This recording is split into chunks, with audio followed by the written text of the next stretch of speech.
What are we going to do for 400? What do you get someone for their 400th anniversary? Mrs. Astor. This episode of Trifles is made possible by listeners like you who support us on Patreon and Substack. To learn more, go to patreon.com/trifles or trifles.substack.com. Welcome to Trifles, a weekly podcast about the Sherlock Holmes stories. It is, of course, a trifle, but there is nothing so important as trifles. Yes, the stone was Mazarin, the carbuncle was blue, and the mane was lion, but there are so many other details to pick apart in the stories. Pray, be precise as to details. You know the plots, but what about the minutiae? Have you ever stopped to wonder about what kind of chemistry experiments Sherlock Holmes was running? Or what a Yeggman is? Or why Holmes's index was sorted haphazardly? You are very inquisitive, Mr. Holmes. It is my business to know what other people don't know. Scott Monty and Burt Wolder will have the answers to these questions and more in Trifles. The game's afoot. Episode 399. Who killed Charles Augustus Milverton? Hello and welcome to Trifles, the Sherlock Holmes podcast where we get into the details in the Sherlock Holmes stories. I'm Scott Monty. I'm Burt Wolder. And Burt, who harshed your mellow today? Who harshed my mellow? Yeah. What is harshed? What does that mean, harshed? Oh my goodness, kids. Oh, you mean marshed. Marshed, not harshed. I thought you said harshed. Kids, stay for the Sherlockian discussion, but leave when it's us trying to educate Burt on modern slang. Modern slang, Yes. you know. Now, harshing your mellow, that means somebody crushed your spirits, basically. But that's marshing your mellow, not harshing your mellow. Oh, harsh. It's harshing your mellow. Well, I don't want to talk about this more. listen, Graham, don't be a cracker. You get it. Well, Charles Augustus Milverton's mellow was harshed and marshed. There was, of course, that roaring fire coming from the documents. But this is a conundrum. Who actually did the deed? We are pointed in a certain direction in the story, and we have a recent paper, a recent article in the Baker Street Journal that has inspired this topic. This, of course, is the third episode of the month, and that means it is our Sherlock Holmes the Theorist episode. It's a theme where we look at a piece of scholarship and we bring it to the microphone. So we will be getting into that just after this quick word where we mention to you, if you'd like to support the show, you can do so by going to our show notes and checking the links there for Patreon or Substack, whatever works for you. trifles.substack.com or patreon.com/trifles. We have rewards for our Trifles fans. Everyone who is a contributor gets to listen to outtakes and extra content.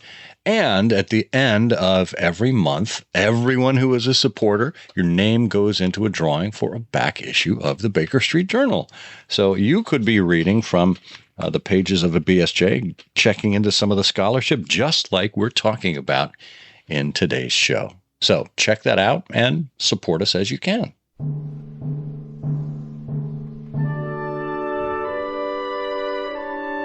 Okay, Burt. Now, Yes. I must say, you actually witnessed this given as a presentation, as a paper. Talk to us a little bit about that. Where might it have occurred, and who gave it? Well, that was delivered by the inestimable Carla Coupe at the Sons of the Copper Beeches in Philadelphia in October of the year 2023. And Carla did a great job. She was one of several speakers, actually, it was an agenda-rich meeting of the Sons of the Copper Beeches. I think we had 3 or 4 speakers. But Carla delivered this, and I'm so pleased to see it in the Baker Street Journal because she's asking a great question and has a great way of sort of teeing this up and walking you through all of the issues and what it all might mean.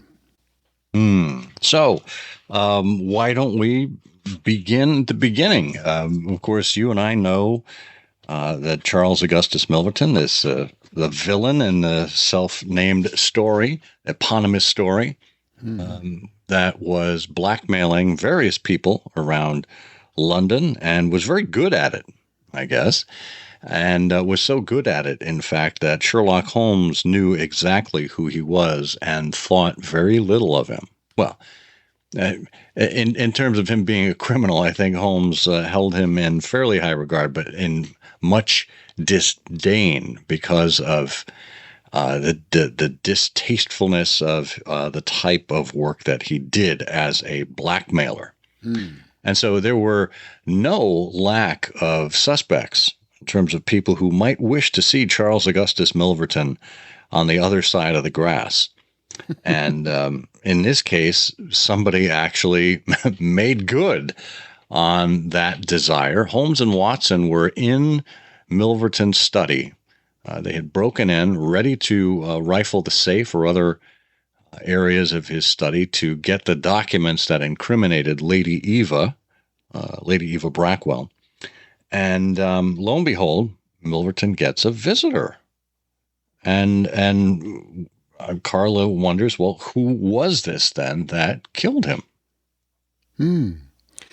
Well, absolutely. And we have a description in Carla's paper from Watson about this mysterious veiled lady, tall and slim, with a curved nose and strong dark eyebrows and a straight, thin-lipped mouth set in a dangerous smile.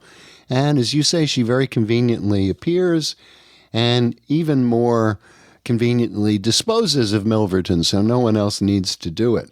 And at the end of the case, we learn that as Holmes and Watson are, actually what happens is Holmes takes Watson to a particular shop front, and there is a photograph that Holmes has happened to see on display, and Watson doesn't tell us who is in the photograph, but there seems to be general agreement between Holmes and Watson that, hey, that's her. And Carla, I think, looks at this and says, this is a convention of coincidences, that this woman just happened to be there and happened to kill Milverton, and then Holmes and Watson see this photograph. And like many people in examining the world and adventures of Sherlock Holmes in prior years for papers like this one, Carla says to herself, what is the real story here? This just doesn't hang true. Oscar Wilde said one coincidence may be regarded as a plot device. Well, he kind of said that. But to have more just looks like carelessness. It does indeed. So Carla then looks at Martin Dakin, who wrote the Sherlock Holmes commentary, wonderful resource. He said he wonders, isn't it possible that this lady, under an assumed name, had secured a position in Milverton's household and made the opportunity to get at him? It's faintly possible, Carla says, but would a regal and stately lady who is accustomed to wearing court dress, a high diamond tiara upon her noble head, be familiar with how to perform household tasks required of a servant, much less be able to sustain arduous labor involved, unless she somehow co-opted the loyalty of all the household of servants? Then Carla says, I believe we can relegate that possibility to the unlikely pile. Yeah. Well, so what we have here, and we can take a quick march through this, Carla puts it out and on the table and says, well, if Milverton wasn't killed by some mysterious veiled lady, who was it who pulled the trigger again and again? Our friend Bruce Harris, she writes, suggests that Milverton was blackmailing Holmes and that Holmes was the murderer. And, that could have explained Holmes's emotional reactions to Milverton and so on. But we're not going to believe that Holmes, A, could have been blackmailed, or B, would actually do some sort of deed like that. We're told that Milverton, is a blackmailer with an extensive and comprehensive collection of material. Who else does Watson write about involving a woman in blackmail? Well, that's the second stain. And it could be that Milverton was engaged in the same sort of political game as Eduardo Lucas, the blackmailer in the second stain. Then there's the theory or the observation by Robert Roche that Carla reminds us about, that the Milverton case took place shortly after the second stain. So perhaps Lady Hilda Trelawney Hope, who was the husband of the Right Honorable Trelawney Hope, Secretary for European Affairs, perhaps her indiscreet and foolish correspondence was involved in some fashion, and that Lady Hilda Trelawney Hope was the veiled lady taking revenge. But again, that's plenty of coincidences. Yeah. And then, it's possible Charles Myers observed that Lady Brackwell's letter, or even several letters by other ladies, could have compromised the members of the royal family. But the point here is Milverton was sitting on a potential powder keg of information. So who else might have been interested in all that information? Oh, I know. Yes, you there with the hand up. Yes, sir. Mycroft Holmes.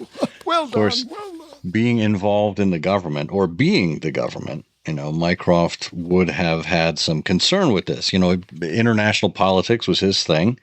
And, he would be keeping tabs on folks that worked in the government and government secrets, etc. So perhaps he was alerted to certain activities that were traceable to Milverton. So, of course, he'd want more information. The easiest way to do this would be to have an operative in the Milverton household.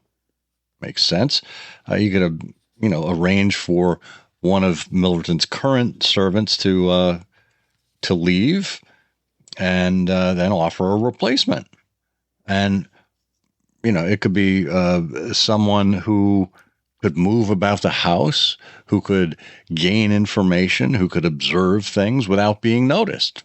Perfect for a servant, a maid. Fits perfectly. So, and then of course we know that Sherlock Holmes was an up-and-coming plumber, disguised himself as Escott, the rising plumber. And, of course, he becomes engaged to who? Milverton's housemaid, Agatha. Now, Carla writes, it's likely, is it likely, is it kind for Holmes to take this role so far as to propose marriage to an innocent maid? Well, and that's just to, get the inside information, get the layout and understand his hours, etc. Sounds more like a Nora Ephron rom-com on the Hallmark Channel, complete with a fake engagement. But she says, what if Holmes needed an excuse to meet with Agatha for some other reason? Right? After all, as Susan Bailey writes, in the 19th century, the police and private investigators such as the Pinkertons were beginning to employ women as agents. They were often in the perfect position to overhear information without coming under suspicion. And of course, as we said, maids are seemingly invisible, able to move about the house, overhear, oversee what's going on. So if Agatha was an operative of Mycroft, then she would be able to scope out the house and the security arrangements and convey that to Mycroft via Sherlock. Yeah. Very, very good. So we have the maid, Agatha, identified, Carla proposes, as an agent of Mycroft Holmes, who's got the security arrangements, the layout of the house, the location of the safe, all of that valuable information. But that's where her skills end. To open that so-called green and gold monster of a safe, she needed someone with special skills. And she needed someone who could actually arrange things so that there was a quiet half hour in which to open it. Anyway, that's really what brings Holmes in. And of course, Watson accompanies him. They enter Appledore Towers via the greenhouse.